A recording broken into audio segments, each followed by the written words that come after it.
এই বাংলাদেশকে উৎখাত করা হবে। ছাত্র অধিকার পরিষদের নেতা কর্মীদের পায়ের রোগ কেটে দিয়ে তারা প্রমাণ করেছে জামাত ইসলামী এখন মজলুমদের দল নয়, তারা একটা জালিমের দলে রূপান্তরিত হয়েছে। আমি মনে প্রাণে বিশ্বাস করেছিলাম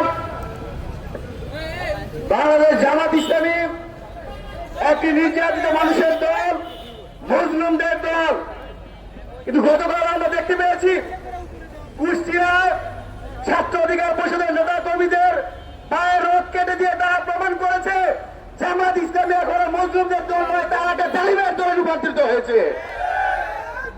আমরা দেখেছি যে যার স্মরণে স্বপনে যিনি 16 কোটি মানুষকে আহ্বান করেছেন উন্নয়নের জন্য, শেখ হাসিনা তার জননী হিসেবে আখ্যা দিয়েছেন, যার 14 গোষ্ঠী আওয়ামী লীগ করেন, সেই আমির হামজা বলেছেন গণ অধিকার পরিষদ নাকি আর বাংলাদেশে অবস্থান করছে না, গণ অধিকার পরিষদ থেকে হারাই গেছে, গণ অধিকার পরিষদকে রেখে আর খুঁজে পাওয়া যাচ্ছে না। আমি স্পষ্ট হয়ে বলতে চাই, বাংলাদেশে কি ছাত্র অধিকার পরিষদ কি বেঁচে আছে? গণ অধিকার পরিষদ কি বেঁচে আছে? এই বাংলাদেশে জামাত ইসলাম, জামাত শিবির থাকবে কি থাকবে না তা এদেশের মানুষ ঠিক করবে। কিন্তু এই দেশের স্বাধীনতার সার্বভৌমত্ব যতদিন থাকবে, ছাত্র অধিকার পরিষদ, যুব অধিকার পরিষদ, গণ অধিকার পরিষদ ততদিন বাংলাদেশে থাকবে। তার সেই অর্বাচীন অখ্যাত মুফতি আমির হামজার সেই বক্তব্যের প্রতিবাদে ছাত্র অধিকার পরিষদের নেতা কর্মীরা শান্তিপূর্ণভাবে কুষ্টিয়ার সদরে প্রোগ্রাম করছিলেন।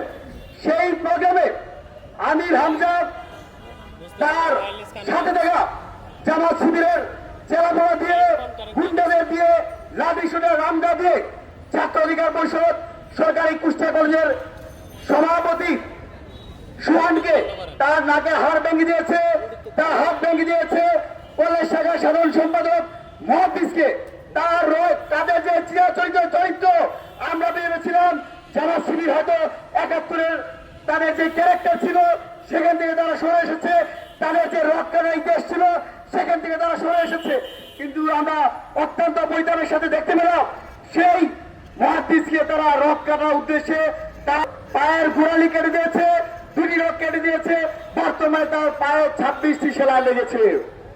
আমরা ছাত্র অধিকার পরিষদের পক্ষ থেকে জামাত শিবিরের যে ঐতিহাসিক চরিত্র, সেই খুন খারাপি রক্ষাটা যদি এই অভ্যুত্থান পরবর্তী বাংলাদেশে তারা যদি অক্ষত রাখে, তাহলে দেশের সকল ছাত্র জনতা নিয়ে তাদেরকে প্রতিরোধ করে তোলা হবে।